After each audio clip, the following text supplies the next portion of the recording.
다 주의 것이니. 이 요즘의 교회들이 참 안타까운 것은 참된 성령의 능력, 참된 교회의 능력, 예수님의 참된 영성에 대해 있어서 놓치고 있는 것 같아요. 밤낮 교회 안에서만 머무르기를 원한다라는 거죠. 그러나 복음의 능력은 선을 넘어가는 겁니다. 흘러 넘치는 거예요. 오늘 우리는 이 말씀의 능력을 가지고요, 불가능할 것 같은 제한된 것을 뛰어넘는 비상하는 놀라운 역사가 여러분 안에 일어나기를 예수 그리스도 이름으로 축원합니다. 여러분, 벼룩 있잖아요.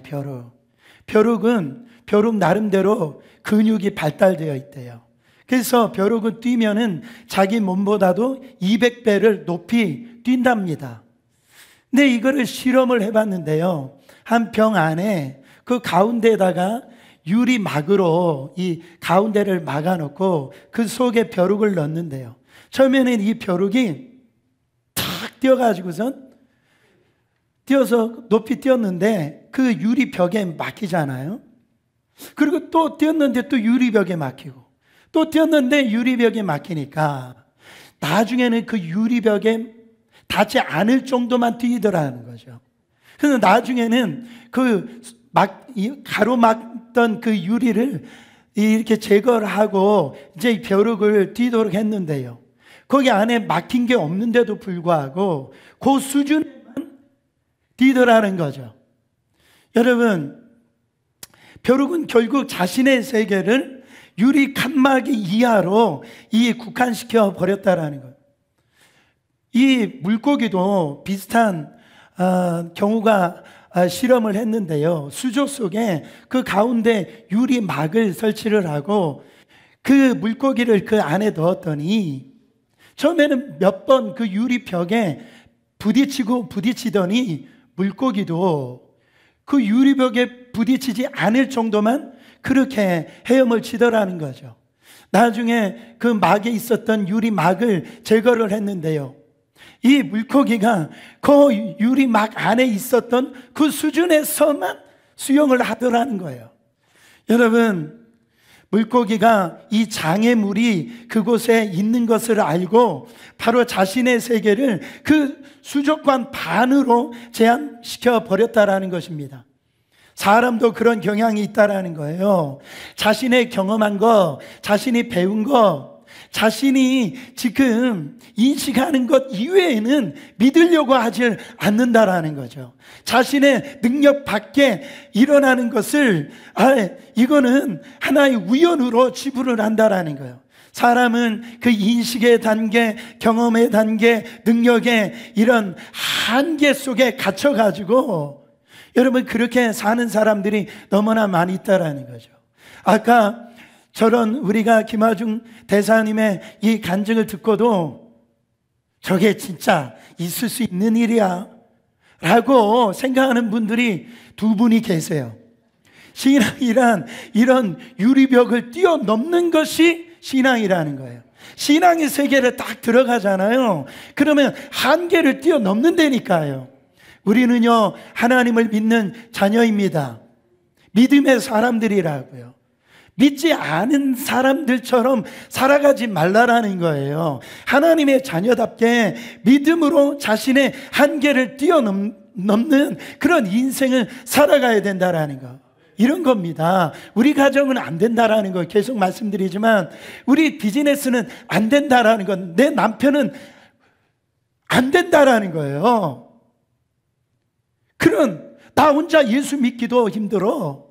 그런 한계 속에 갇혀 있다라는 거예요. 2019년도에 십자가의 은혜와 성령의 능력으로 비상해라 목사님, 그거는요 우리 가정은 안 되는 얘기예요. 그런 침튀기지면서 얘기하지 마세요. 그래가지고 2018년도나 2019년도나 똑같이 올해를 지금 살아가고 있는데도 거기에 제한받아서 그 한계 속에서 올 한 해를 지금 보내고 있는 분들이 있단 말이에요. 나는 정말 나이가 많아서, 나는 돈이 없어서, 나는 건강이 안 좋아서, 성격이 나는 내성적이어서 안 된다라는 거예요. 여러분, 성령의 사람으로 여러분 올 한 해 이 제한, 이 한계를 뛰어넘을 뿐만 아니라 날아오르는 여러분의 인생들이 되시기를 축원합니다. 첫 번째로, 하나님은요 우리를 통하여서 위대한 일을 행하시길 원하신다라는. 자, 따라합니다. 하나님은 나를 통하여 위대한 일을 행하기를 원하신다. 요한복음 13장부터 이 16장까지는요 다락방 강화라고 그래요. 바로 예수님이 십자가에 달려 돌아가시기까지 그 13장서부터 16장까지 예수님께서 가장 사랑하는 제자들에게 유언과 같은 말씀이 쭉 기록하고 있어요. 그러니까 이것은 핵심이다. 이것은 놓치지 말아라. 이것은 중요하다. 그런데요, 예수님의 제자들의 면면을 보세요. 그들은요 지금 주눅 들어 있어요. 두려움에 쌓여 있단 말이에요. 이제 도망갈 궁리만 하고 있는 거예요. 너무 초라하지 않습니까? 너무 맥이 없는 사람들이 아닙니까? 너무 형편이 없잖아요. 그런 제자들에게 예수님이 뭐라고 말씀하세요? 오늘 12절 말씀에 보면 내가 진실로 진실로 강조를 하고 있어요.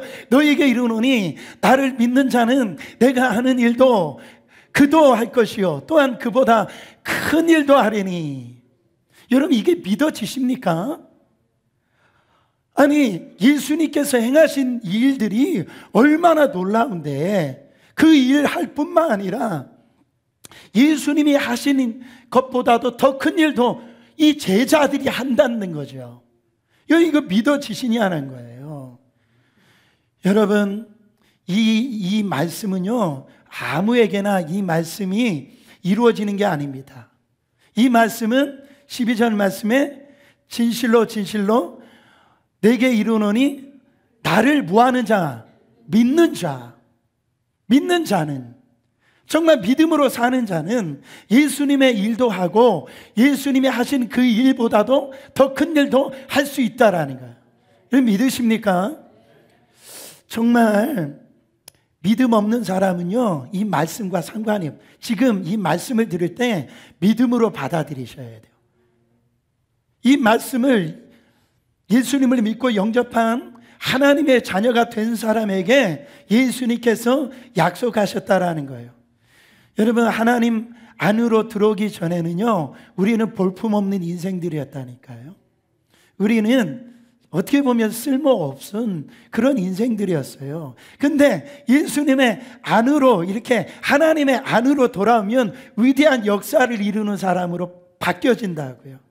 보세요. 창세기 12장에 보면 지금 하나님께서 아브라함에게 나타나셔서 갈대 우르에서 지금 살고 있는 아브라함에게 나타나셔서 뭐라고 말씀하시냐면 내가 너로 큰 민족을 이루게 해줄게. 내게 복을 주어가지고 내 이름을 창대케 해줄게. 너는 복이다. 그렇게 하나님이 선언하십니다. 근데 아브라함의 입장에서 보면 지금 갈대 우르에서 지금 우상 파는 그런 가정이에요. 그리고 자기는 지금 자식이 없어요. 없는데 하나님이 너로 큰 민족을 이루어주고 너의 이름을 창대케 하고 너를 복으로 삼아주겠다. 위대한 약속의 말씀을, 이 엄청난 약속의 말씀을 주셨다라는. 예수님께서 이제 40일 부활하시고 난 다음에 이제 하나님 이제 나라에 올라가시기 승천하시기 전에 제자들에게요 우리 교회에 주신 비전의 말씀 아닙니까? 마태복음 28장 19절부터 20절 말씀에 보면 이런 어마어마한 말씀을 주신다고. 너희는 가서 모든 민족을 제자로 삼아 아버지와 아들과 성령의 이름으로 세례를 베풀고 내가 너에게 분부한 모든 것을 가르쳐 지키게 하라. 여러분, 제자들은요 이 갈릴리를 벗어난 적이 없는 시골 이 촌뜨기들이었어요. 대부분의 직업들은 다 어부들이었다고요. 아니, 그런 사람에게 예수님께서 지금 월드 비전을 지금 열어주시는 거예요. 황당하지 않습니까? 어떻게 보면 요즘 말로 좀 개꿈 같지 않아요? 근데 예수님은, 우리 하나님은 계속해서 우리에게, 믿는 자들에게 이런 역사가 일어난다는 거예요. 이사야서 60장 22절에 보면 이런 엄청난 말씀이 있습니다. 그 작은 자가 천명을 이루겠고 그 약한 자가 강국을 이룰 것이라. 때가 되면 나 여호와가 속히 이루리라. 한 사람이 천명분을 감당한다는 거예요. 그 약한 자가 뭡니까? 힘없고 어떻게 보면 작은 자, 보잘것이 없는 자를 얘기하지 않습니까? 어떻게 보면 이 허약한 자, 쓸모없다라고 생각되는 그런 인생들을 통하여서 강국을 이루게 하신다는 거예요. 언제? 때가 되면 그 믿음으로 정말 하나님 안으로 여러분들이 믿는 그때가 되면 우리 하나님께 속히 이루어 주신다는 거예요. 여러분, 저는요 이런 말씀을 들을 때 이건 뭐 하나님에 대한, 하나님 좀 과대 망상증이 걸리신 게 아닌가? 현실에 맞지 않는가 그런 거예요. 저도 한때 그렇게 생각을 한 적이 있었어요. 중학교 2학년 때 집을 나와가지고 정말 예수 믿는다라고 누구 하나 정말 저를 이렇게 인정해 주지도 않고요, 교회를 왔는데도 저에게 뭐 하나 이렇게 친절히 대해주는 사람이 없었어요. 근데 눈만 감으면, 기도만 하면 하나님은 저를 사용해 주시겠다라는 거예요. 전 세계 돌아다니면서 하나님의 말씀을 증거하는 그런 사람으로 하나님이 허락해 주시겠다는 거예요. 좀 목사가 그런 비전을 받았으면 아멘 좀 해주세요. 눈만 감으며 기도를 하면, 그때는 저는 믿을 수가 없었어요. 충남 서산구 태안면 근인면 도항리 1구에서 태어난, 여러분, 집이 없어가지고 다른 사람 그 집 지하에 들어가지고 발이 뻗으면 나가는 그 집에서 제가 그렇게 살았거든요. 근데 하나님이 이런 비전의 약속의 말씀을 저에게 주시더란 말이에요. 저는 교회를 올 한 해 목회를 하면서도 하나님이 비상하라 이 말씀을 주시는데 우리 교회가 비상할 거라는 거예요. 부흥할 거라는 거예요. 잘 될 거라는 거예요. 그 믿음을 주시는 거예요. 그런데 그런 어떤 믿음이 저한테 왔을 때 현상은 그렇게 호락호락한 게 아닙니다. 그러나 그 믿음을 가지고 기도할 때 하나님이 저의 마음에 감동을 주시더라는 거예요. 마태복음 17장 20절의 말씀에 보면 이런 말씀이 있습니다. 만일 너에게 믿음이 겨자씨 한 알만큼만 있어도 이 산을 명하여 여기서 저기로 옮겨지라 하면 옮겨질 것이요 또 너희가 못할 것이 없느니라. 저런 거를 기적이라고 그래요. 그 기적의 삶이 우리 안에 이루어진다라는 거예요. 뭐만 있으면, 믿음이 겨자씨 하나만 있어도 그런 일들이 일어났다. 여러분 믿는 거 맞습니까? 예수님을 믿는 거 맞아요? 어떻게 운명주의, 한탄주의에 빠질 수 있어요? 어떻게 과거의 한계에 있어서 우리가 머무를 수 있냐 말이에요. 우리 인생 대충 살다가 끝날 인생 아닙니다. 하나님께서 우리를 향한 신명망측한 그런 계획을 가지고 있다라는 기막힌 비밀이요 여러분 속에 지금 있는 거예요. 무한 자만이 그걸 깨닫습니까? 믿는 자만이 그를 깨닫는 거예요. 절대 여러분들, 여러분의 환경, 여러분의 가정을 이런 평가절하하면 안 됩니다. 어떤 누구도 무시하면 안 돼요. 어떻게 될지 몰라요. 여호수아서 1장 5절에 보면 내 평생에 너를 등에 대적할 자가 없으리니 내가 모세와 함께 있었던 것 같이 너와 함께 있을 것임이라. 내가 너를 떠나지 아니하며 버리지 아니하리니. 여러분 모세가 누굽니까? 이스라엘의 영웅 아닙니까? 종살이 430년 동안 애굽에 있었던 그 이스라엘 민족을 출애굽시킨 정말 영웅 아닙니까? 이제 그가 사명이 다 되고 난 다음에 이제 이 여호수아가 그 일을 감당해야 되는데 여호수아는 자꾸 자격지심이 생긴 거예요. 모세하고 비교를 보니까 자기는 정말 약한 자요, 정말 아무것도 할 수 없는 연약한 자로 보여지는 거예요. 근데 하나님이 보실 때 모세나 여호수아나 똑같다라는 거예요. 정말로 하나님께서 내가 너와 함께 해줄게, 함께 해주면 어떤 일이 조금도 부족하지 않은 능력을 여호수아에게 부어주시겠다라고 약속해 주셨다라는 거예요. 너를 대적할 자가 없다라는 거예요. 하나님이 함께 하시면 그런 하나님의 위대한 비밀이 우리 속에서 일어난다라는 거예요. 나를 믿는 자는 내가 하는 일도 할 것이고 또한 그보다 큰 일도 하리니, 그런 일들이 지금 우리 가운데 일어나고 있지 않습니까?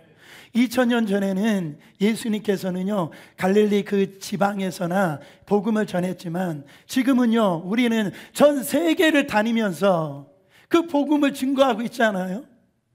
얼마나 감사합니까? 여러분, 우리는요 오직 뭐 하기만 하면 되는 거예요? 믿기만 하면 되는 거예요. 자꾸 의심하지 말라라는 거예요. 믿는 쪽이 더 좋은 거예요, 여러분. 두 번째로, 하나님의 위대한 일은 뭐를 통해서 일하신다고요? 성령의 역사를 통해서 일하신다라는 겁니다. 여러분, 그 믿음이 왜 생기는가? 내가 이 한계를 뛰어넘는 이런 믿음이 왜 생겨요? 성령이 우리 마음에 오시니까 그런 믿음이 생기는 거예요. 우리는요 생각을 해보세요. 예수님을 정말 그 눈으로 만나 보셨어요? 우리는 예수님을 눈으로 만나 보지는 못했지만 우리는 지금 예수님을 믿고 있다고요. 신기하지 않습니까? 예수님의 당시 때 예수님을 보고도 만나고도 믿지를 않았는데 우리는 예수님을 보지도 않고 지금 믿고 있다는 게 이게 신기한 일이 아니에요? 이런 역사를 누가 해주시는 거예요 지금? 성령님이 우리 가운데 지금 오셔서 예수님을 믿게 하신다라는 거예요.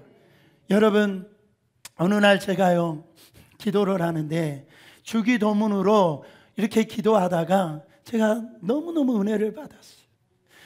어느 순간에 은혜를 받았냐? 하늘에 계신 우리 아버지요.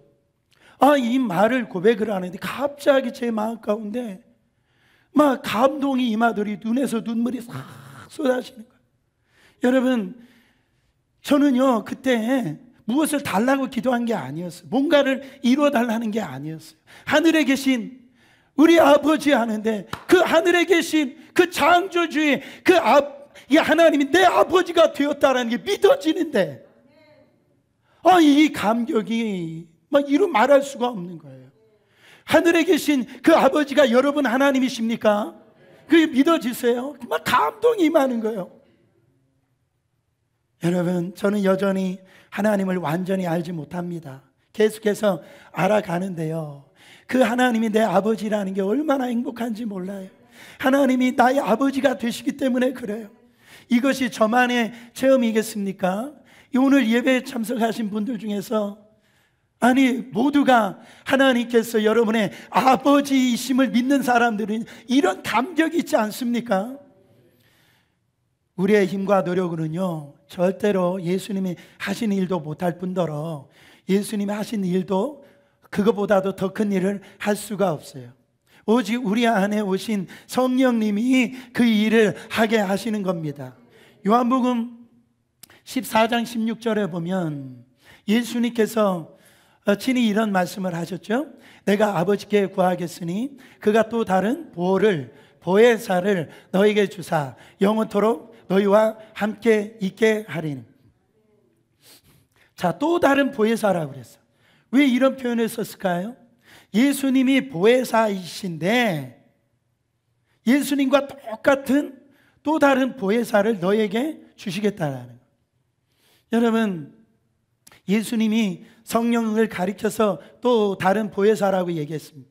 우리는 보혜사라고 하는 이 말을 제가 많이 여러분들에게 말씀을 드렸어요.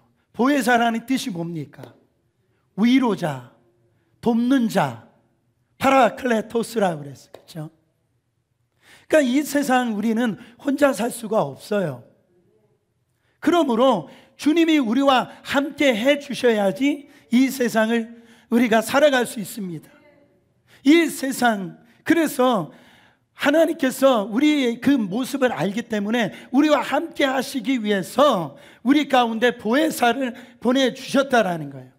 그래서 이분이 오셔서 우리를 언제나 담대하게 하십니다. 마음의 평강을 누리게 하십니다. 기쁨을 가지게 하십니다. 우리를 위로해 주세요. 우리를 돌보신다라는 거예요. 예수님도 보혜사시요, 예수님의 영 성령도 보혜사시라는 거예요. 우리가 천국에 들림 올릴 때까지 그 성령님은 우리를 떠나지 아니하시고 우리와 함께 하셔서 여러분 우리를 승리케 하신다라는 거예요.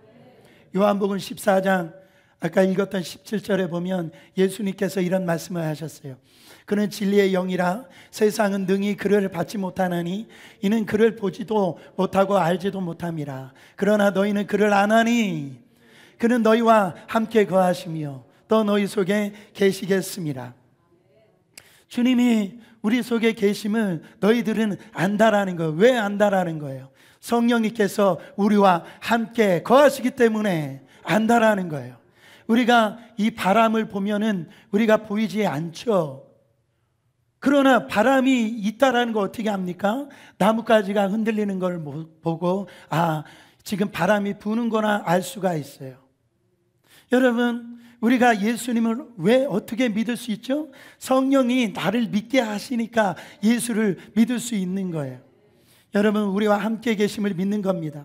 고린도전서 3장 16절 17절에 보면 너무 답답해서 이렇게 아주 선포하는 이런 말씀을 하십니다. 너희는 너희가 하나님의 성전인 것과 하나님의 성령이 너의 안에 계시는 것을 알지 못하느냐. 누구든지 하나님의 성전을 더럽히면 하나님이 그 사람을 멸하시리라. 하나님의 성전은 거룩하니 너희도 그러하니라.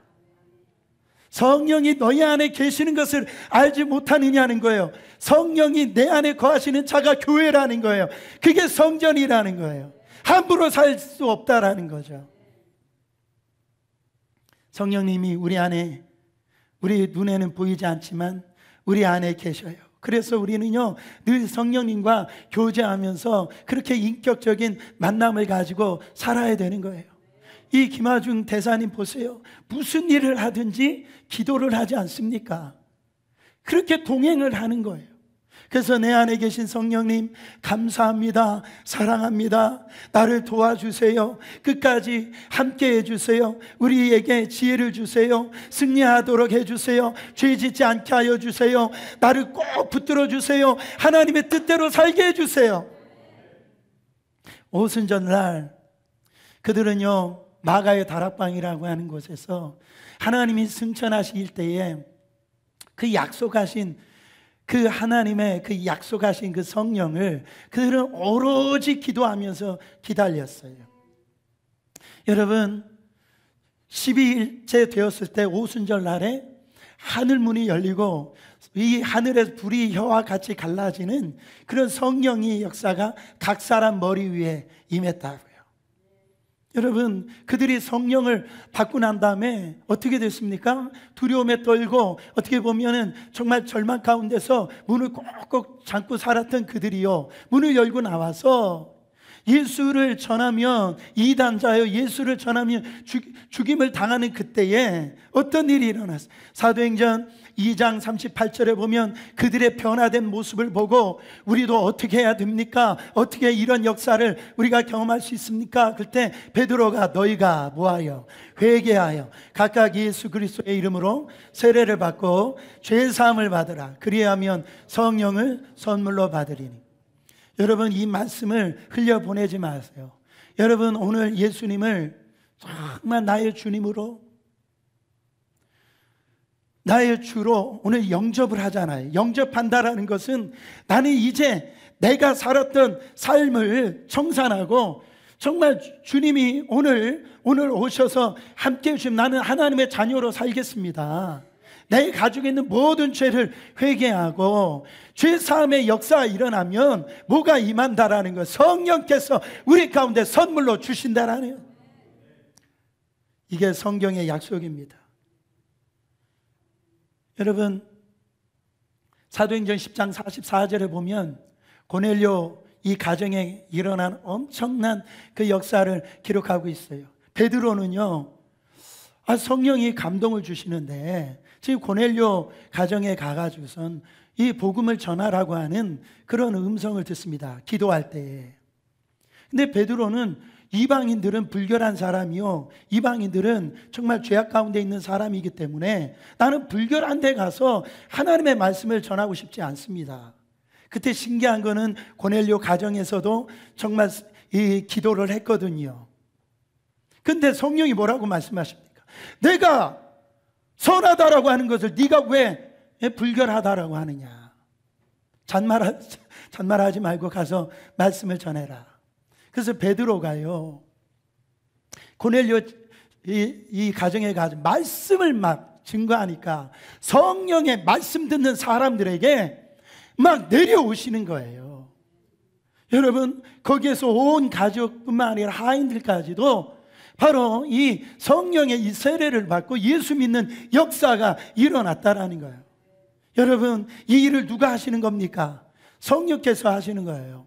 제가 페루의 그 신학교에 또 집회를 인도하러 이렇게 갔을 때 일입니다. 그때 나이가 34살쯤 되었을까? 그때였는데요. 그때 이제 교회 예배실 뿐만 아니라 사람들이 얼마나 많이 모였는지 그 예배실 마당까지 사람들이 꽉 차 있는 거예요.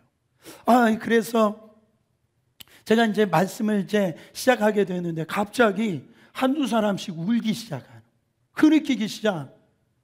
제가 깜짝 놀란 거예요. 저 사람들 왜 울지? 왜 그러냐, 이게 막 도화선이 돼가지고 이제 거기에 있는 사람들이 막 울기 시작하는 거예요. 그래서 저는요, 그런 일이 제가 말씀 전할 때 생길이라고 저는 꿈에도 생각하지 않고 말씀을 전했는데 그런 일이 일으니까 제 말씀 전한 제가 당황스러워. 도대체 이게 왜 이래? 알고 봤더니 저를 통역해주는 그 통역하는 집사님이 계셨는데요, 이분이 제가 말씀 전할 때 이분이 은혜를 받은 거예요.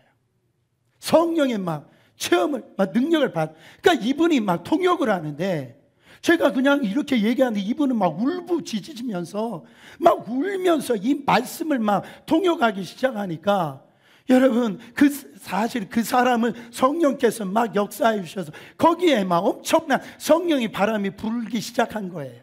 그런데 막 그런 일들이 일어나는 거예요. 그래가지고 그 가운데 있는 귀신 들렸던 사람이 귀신이 떠나가고 거기 안에 오랫동안 이렇게 유마치스인가 이렇게 허리를 잘 펴지 못한 사람이 막 성령께서 만져주시니까 막 치유가 되어지는 역사가 일어나 버렸어요. 여러분, 그때 저도 놀래고 거기 있었던 사람도 놀래고, 이거 누가 하시는 겁니까? 성령이 하시는 거예요. 제가 상상한 것보다 그 큰 일을 그분이 하신단 말이에요. 여러분, 제가 설교할 때 불을 받는 분도 있어요. 하나님의 음성을 듣는 분도 있어요. 어떤 분들은 제가 이 케이블 TV 하는데 하나님의 음성을 듣고 너무 감사합니다, 그렇게 얘기하는 분도 있더라고요. 여러분, 저는요, 정말 오늘 성령께서 이 시간에 말씀을 이렇게 증거할 때에 이 지금 성령이 수술하는 시간인 줄 믿으시길 바랍니다. 말씀 듣다가 암덩어리가 떨어져 나가는 역사가 일어나기를 예수 그리스도 이름으로 축원합니다. 이 시간에 말씀 듣다가 성령의 불이 떨어져서 정말 여러분 안에 이 말씀을 듣고 여러분의 인생이 다시 새로워지는 귀한 시간 되시길 바랍니다. 어느 날 부흥 전도자 이 D.L. 무디 목사님께서 이 성령에 관한 이런 설교를 이렇게 하시고 끝난 후에 그 성도 한 분이 찾아와서 이 무디 목사님에게 이렇게 얘기를 했대요. 무디 목사님, 지금 목사님은 마치 목사님이 혼자 성령님을 독점하고 있는 것처럼 말씀을 하셨습니다. 이렇게 얘기했대요. 이 말을 듣고 있었던 D.L. 무디 목사님이 대답을 했대요. 아닙니다. 결코 아닙니다. 내가 믿기로는 성령님께서 나를 독점하신 것입니다. 여러분, 내가 성령을 독점하신 게 아니고 성령이 나를 독점하셨기 때문에 이런 성령의 역사가 일어났다라는 거예요. 여러분, 같은 예배를 드려도요, 어떤 사람은 성령의 독점, 성령의 지금 임재를 누리는 분이 있는가 하면 여러분, 아무 상관없는 그런 예배를 듣는 분들이 있다라는 거예요. 여러분, 우리의 능력의 비밀이 무엇입니까? 성령님이세요. 구약시대에는 하나님이 특별한 목적으로 이 주의 영을 이렇게 불어 넣어 주셨는데, 그거를 성령의 기름 부으심이라고 그랬어요. 여러분, 저는요, 이 교회 와서 지금까지 한 번도 쉬지 않는 기도가 있어요. 그 기도가 뭐냐면, 주님, 우리 어린 양 교회가 초대교회 같이 성령의 충만한 교회가 되게 하여 주시옵소서. 우리 어린 양 교회 성도들이 초대교회 성도들과 같이 성령의 충만한 성도들이 되게 하여 주시옵소서. 저는 한 번도 이 기도를 쉰 적이 없어요. 물론 훌륭한 교회당을 건축하는 거 중요하죠. 그도 위대한 사역하는 거 중요하죠. 그러나 가장 중요한 건 뭡니까? 성령의 사람이 되는 거예요. 성령의 성도들이 되시는 거예요. 성령이 충만한 교회가 되는 거예요. 보세요, 삼손 얼마나 능력을 많이 받았습니까?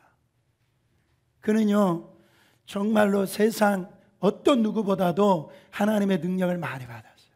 근데 하나님의 영이 떠나자 버리자마자 어떻게 됐습니까? 두 눈이 뽑히고 연자 맷돌을 갖다가 돌리는 그런 노예, 비참한 인생이 되었다라는 거예요. 엄청난 그 능력을 가져서 이스라엘의 희망이요, 이스라엘의 기대주였는데 하나님의 영이 떠나가니까 그렇게 비참해 버리잖아요. 조롱거리가 되잖아요. 여러분, 하나님의 백성들이요, 주의 영이 함께 하시지 아니하시면 비범한 인생을 사는 게 아니라 비참한 인생을 사는 거예요. 그러므로 하나님의 백성들은요, 날마다 이 성령의 권능을 입어야 됩니다. 여러분, 한때는 교회의 기대주였어요. 한때는 교회의 희망이었어요. 그런데 이 성령의 능력을 잃어버리고 정말로 이런 모든 하나님의 그 일들 가운데 여러분, 이제 쓰임받지 못하는 분들이 계세요. 다윗은요, 그가 밧세바를 범하고 범죄하고 난 다음에 그거는 다른 게 고통이 아니었어요.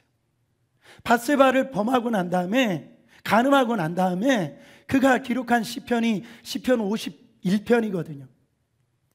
거기에 보면 다윗의 절절한 그 마음이 이렇게 기록되어져 있는데요, 눈물로 침상이 적시도록 기도했는데 뭐 때문에 기도한지 아세요?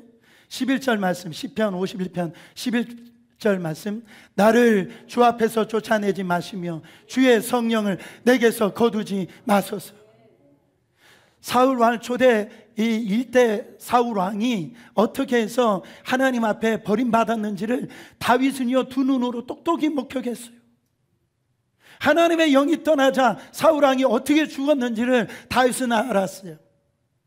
그래서 그는 비록 지금 범죄를 했지만, 하나님, 주의 성령을 내게서 거두지 마시옵소서. 나는 주의 성령을 거두가는 것을 정말로 지금 이 다윗은요, 견딜 수 없는 아픔이라는 거죠. 여러분들의 기도는 어떻습니까? 오늘의 비극은 뭐예요? 성령의 기름 부음이 없이 그냥 신자로 사는 겁니다. 그것 자체가 비참한 거예요. 아무 일도 일어나지 않고 메마른 그런 종교 형식적인 이런 생활만 하는 거, 하나님과 상관없이 그냥 교회를 시계추처럼 왔다 갔다 할 뿐이에요. 거기에는 열심히 한다 할지라도 성령께서 함께 하시지 아니하는 열심은 혼자 불타고 있는 것에 불과하는 것. 그거는 사라질 불이에요. 소멸될 불이에요. 오래가지 못한다라는 것.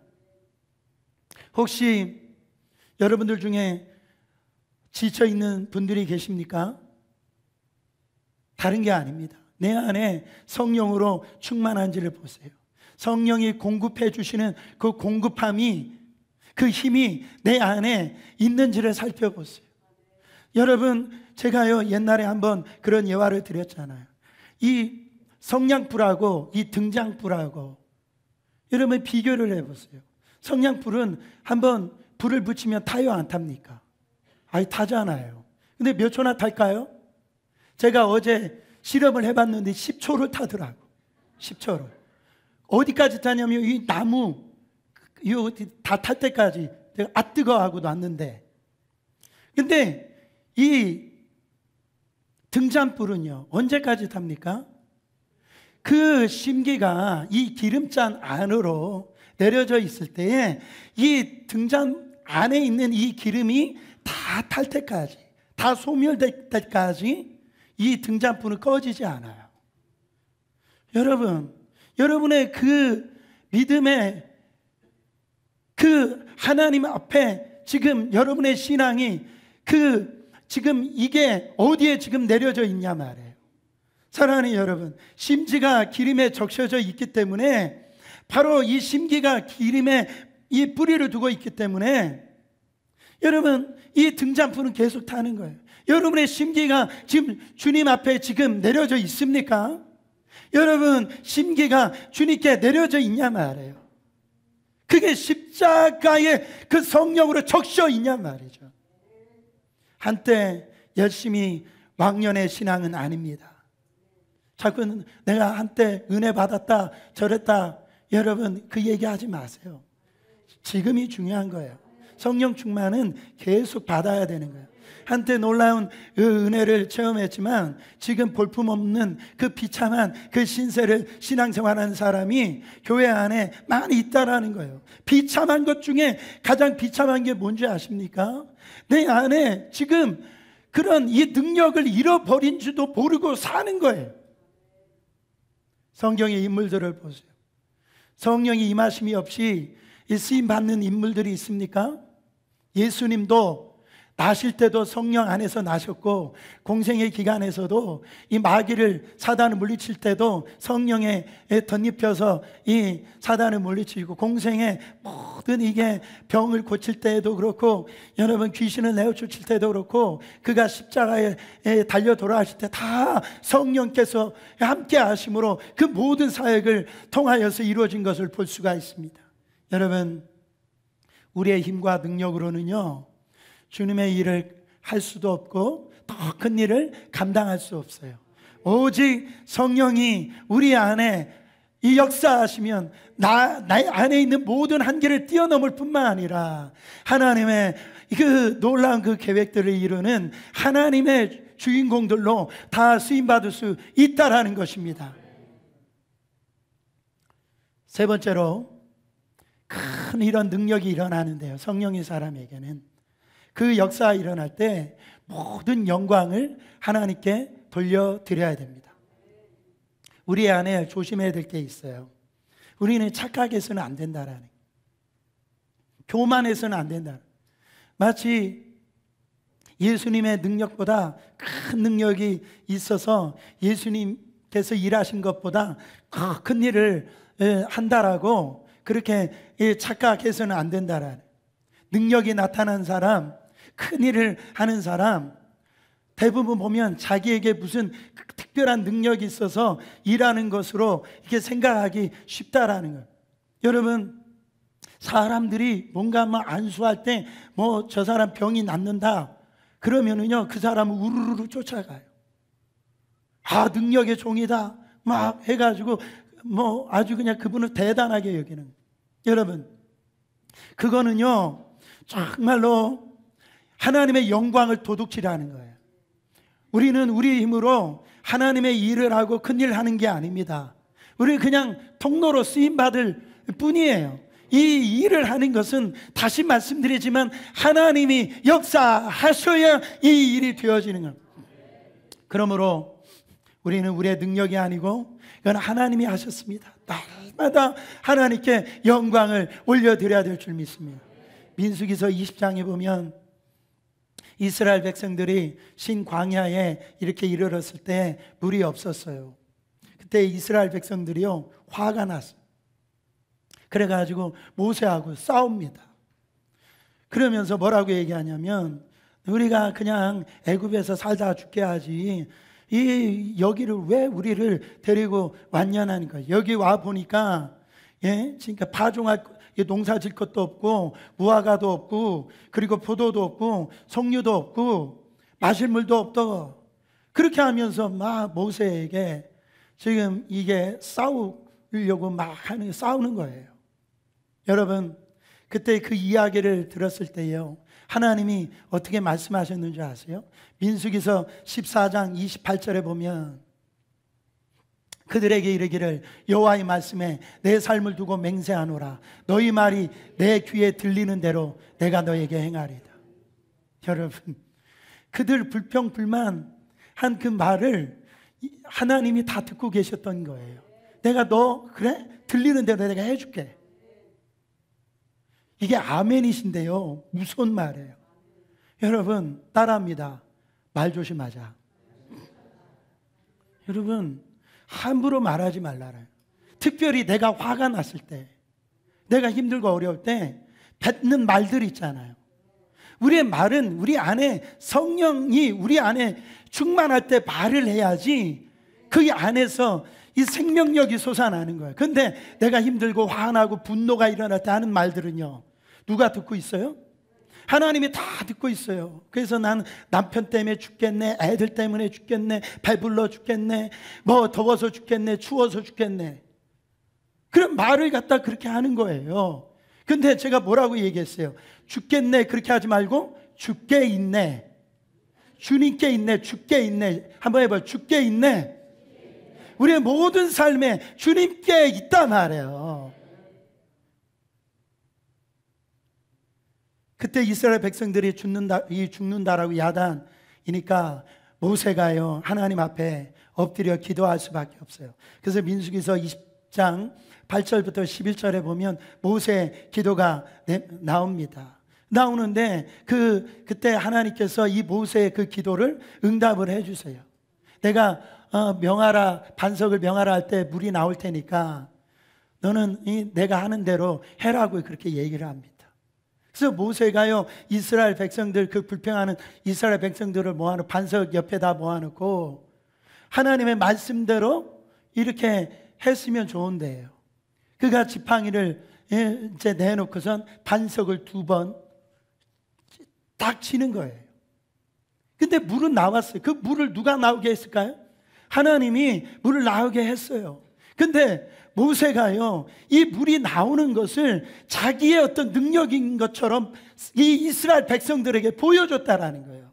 너희들 봤지? 내가 이 2번 때리니까 물이 나오는 걸 봤지. 하나님의 영광을 가로챈 겁니다. 그것으로 인해서 모세는요, 가나안 땅에 들어가지 못했다라는 거예요. 여러분, 하나님의 영광을 가로채면 안 됩니다. 저는 올 한 해 여러분의 가정에 놀라운 일들이 일어날 거예요. 우리 교회가요, 비상하는 역사 일어날 거예요. 제가 빈말이지만 진심이에요. 제가 아침에 여러분들 쓴 기도 제목, 어느 때는 그 사진이 붙어있는 분들 보면 웃기도 하고 놀래기도 하고, 그러면서 그 기도한 대로 제가요 아주 그냥 그 기도를 하는데요, 그 역사가 저는 반드시 일어날 줄 믿습니다.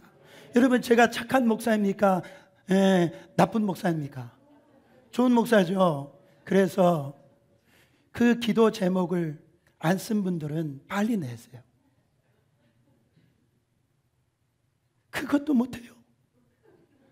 목사가 기도해 준다는데.